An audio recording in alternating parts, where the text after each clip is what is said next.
The planet was a massive, rocky world, nestled perfectly within what most xenotypes recognized as the prime habitable zone of its star system. Its surface was a patchwork of green and brown, dominated by vast automated agricultural operations that stretched as far as the eye could see. For the Tyrianians, a canine-like species known for their militaristic prowess and feudal hierarchy, this world was a prize too tempting to ignore.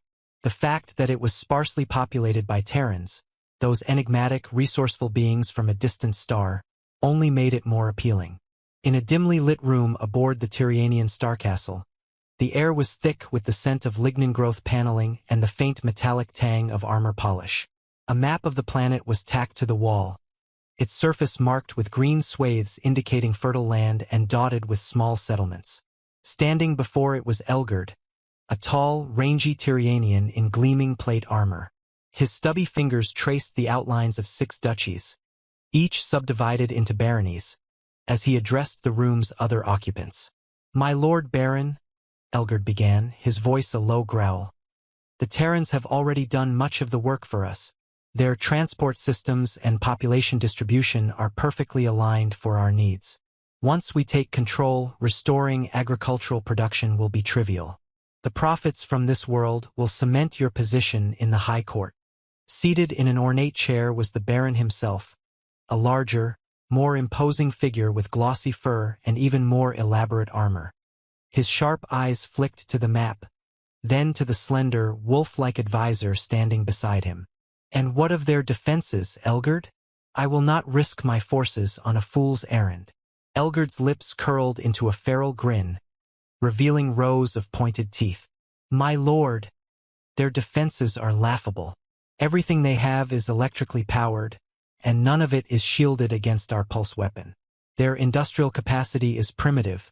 They cannot repair or replace what we destroy.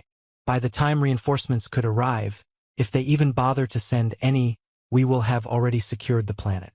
This will be a swift and decisive victory, and your name will be sung across the stars."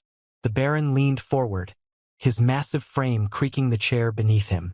He studied the map intently, his stubby finger landing on a dot labeled New Bristol.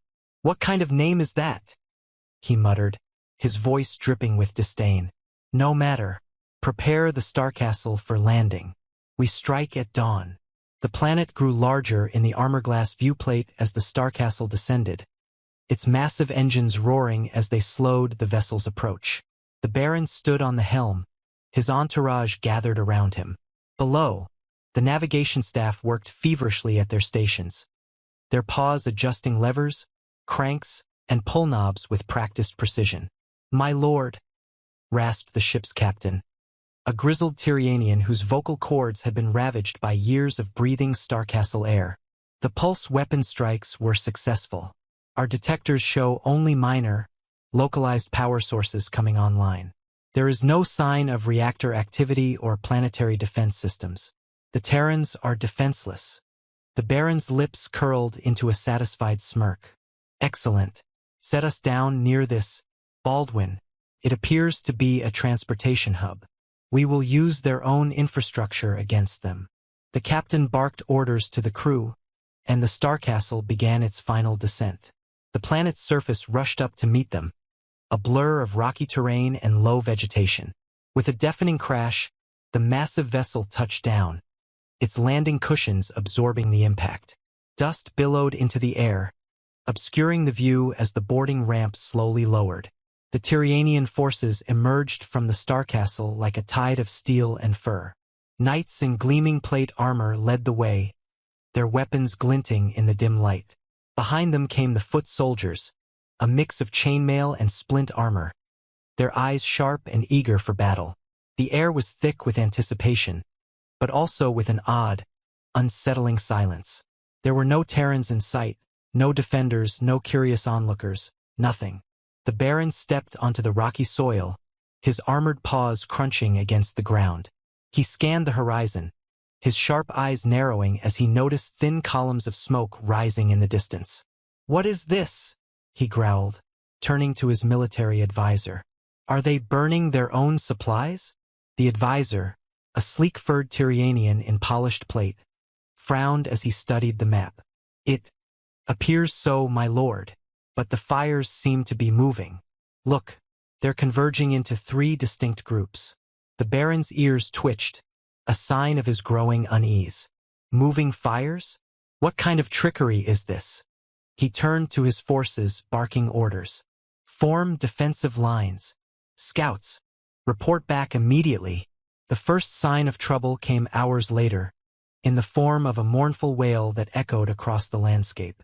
It was a sound unlike anything the Tyrianians had ever heard, deep, resonant, and filled with an almost mechanical despair. The sound was soon answered by 2 more wails, each different in pitch and tone, but equally unsettling. The scouts returned with grim news. "My lord," panted one, his fur matted with sweat. "They have machines, armored vehicles spewing smoke and steam. They are slow, but they are coming this way. And the Terrans, they carry distance weapons, like the ones the Imperial forces use." The Baron's snarl echoed across the battlefield. "Impossible! The pulse weapon should have rendered them powerless. How are they moving? How are they armed?" Before the scout could answer, the ground began to tremble. The rhythmic puffing and hissing of steam engines grew louder, accompanied by the metallic screech of wheels on rails. From the horizon emerged a monstrous black shape, belching smoke and fire. It was a machine unlike anything the Tyrianians had ever seen. A massive, chuffing behemoth pulling a line of flatbed carts, each laden with smaller machines and armed Terrans. The Baron's forces braced themselves, their shield wall forming a bristling line of pikes and halberds. But as the machines drew closer, it became clear that this was no ordinary assault. The Terrans operated their contraptions with calm precision, their faces grim and determined. One of them raised a long, slender weapon to his shoulder, and with a sharp crack, a Tyrianian knight fell, a hole punched clean through his breastplate. Panic spread through the ranks as more shots rang out, each one finding its mark. The machines, meanwhile, continued their relentless advance, their steel walls pushing against the shield wall as if it were made of paper. The Tyrianians fought valiantly, but their weapons were useless against the armored behemoths.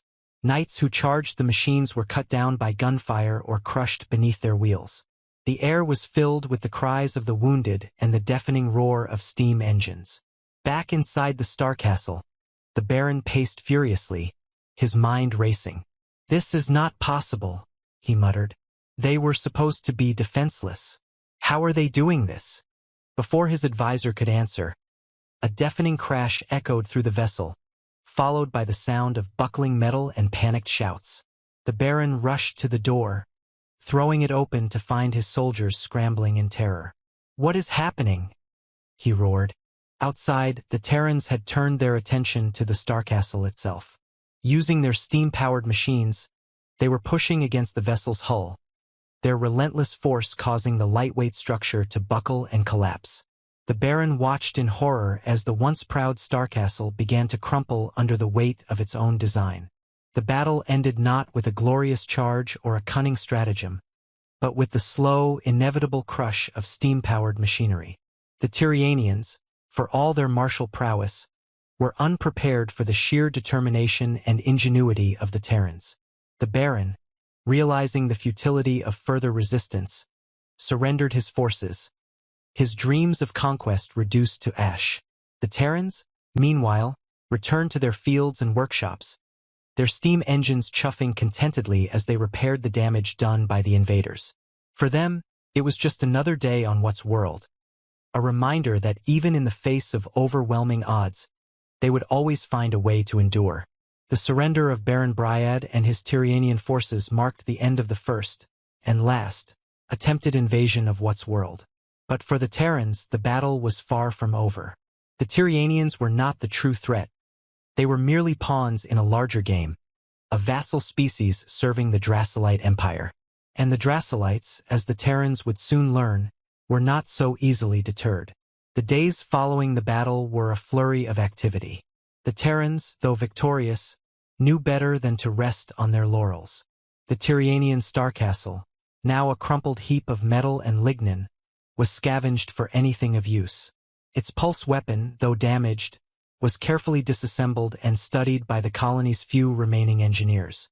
If the Draculites had sent the Tyrianians, it was only a matter of time before they came themselves. In the heart of New Bristol, the colony's leaders gathered in the old town hall, a sturdy building of stone and timber that had stood for generations. The air inside was thick with the scent of oil and steam, the hum of generators providing a constant backdrop to the heated discussions. "We need to prepare," said Governor Hargrave, a grizzled man with a face weathered by years of hard labor. "The Tyrianians were just the first wave. The Draculites won't take kindly to their vassals being defeated by a bunch of primitive Terrans." "But how?" asked Dr. Eliza Carter, the colony's chief engineer. Her hands were stained with grease, her hair tied back in a loose bun. "We barely managed to fend off the Tyrianians. If the Draculites come with their full military might, we won't stand a chance." "Then we make them think twice about coming at all," said Marcus Reed, a former soldier turned farmer. His voice was calm, but there was a fire in his eyes. "We use what we have. We make this planet a fortress." The plan was audacious even by Terran standards. Using the remnants of the Tyrianian starcastle and the colony's own steam-powered machinery, they would construct a network of defenses designed to repel any future invasion.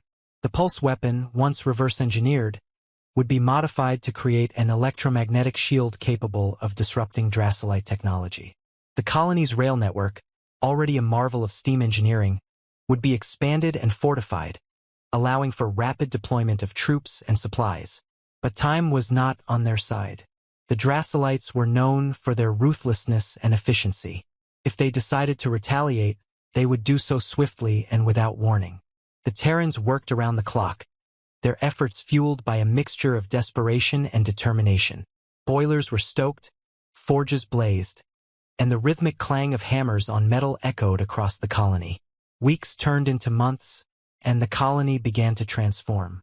The once quiet fields were now dotted with fortified bunkers and watchtowers. The rail lines, once used solely for transporting crops and machinery, were now patrolled by armored steam locomotives bristling with improvised weaponry. The pulse weapon, now integrated into a massive steam-powered generator, was tested repeatedly, its electromagnetic pulses calibrated to disrupt Draculite systems without harming the colony's own technology. But even as the defenses took shape, there was a growing sense of unease. The Draculites were not known for their patience, and yet there had been no sign of them. No ships, no transmissions, nothing. It was as if they had forgotten about what's world entirely. Or so it seemed. The first sign of trouble came on a quiet evening, as the sun dipped below the horizon and the colony's steam-powered lights flickered to life. A faint hum filled the air, barely audible over the usual sounds of machinery. At first, it was dismissed as a malfunctioning generator, but as the hum grew louder, it became clear that something was very wrong. "Governor!" shouted a technician, bursting into the town hall. "We're picking up a signal, a massive energy signature. It's coming from the outer atmosphere." Hargrave's heart sank. He had hoped for more time, but it seemed the Draculites had finally arrived. "Sound the alarm," he ordered, his voice steady despite the fear gnawing at his gut. "Prepare for battle." The Draculite fleet descended like a swarm of locusts, their sleek, black ships blotting out the stars. They moved with a precision and coordination that was almost beautiful, their formations shifting and flowing like liquid metal. But there was no beauty in their intent. This was not a raid or a show of force. This was an extermination. The colony's defenses sprang to life as the first Draculite ships entered the atmosphere. The modified pulse weapon fired, its electromagnetic pulse rippling through the air and disrupting the invaders' systems. Several ships faltered, their engines sputtering as they struggled to maintain altitude. But the Draculites were not so easily defeated. Their ships were equipped with redundant systems, and within moments, they had adapted to the disruption. The battle that followed was unlike anything the Terrans had ever experienced. The Draculites' weapons were devastating, their energy beams slicing through steel and stone with ease. But the Terrans fought with a ferocity born of desperation. Steam-powered artillery roared, their shells exploding in bursts of fire and shrapnel. Armored locomotives charged across the battlefield, their improvised weapons firing relentlessly. And everywhere, the colonists fought with whatever they had, rifles, shotguns, even farming tools. In the heart of the colony, Governor Hargrave watched the battle unfold from the town hall's observation deck. His hands clenched the railing as he saw the Draculite ships descend, their weapons tearing through the defenses his people had worked so hard to build. But even as despair threatened to overwhelm him, he noticed something, a pattern in the Draculites' movements. They were focusing their attacks on the colony's infrastructure, targeting the rail lines, the generators, the pulse weapon. They were trying to cripple the colony, to render it defenseless. But in doing so, they had made a critical mistake. "Marcus," Hargrave shouted, turning to the former soldier. "They're going for the pulse weapon. If they take it out, we're done for. We need to draw them away, give them a bigger target." And so, the story of What's World became a legend, a tale of defiance and resilience that spread across the stars. The Terrans, once seen as primitive and insignificant, had proven themselves to be a force to be reckoned with. And though the Draculite Empire still loomed large, the seeds of rebellion had been sown. The fight for freedom was far from over, but for the first time in a long time, there was hope.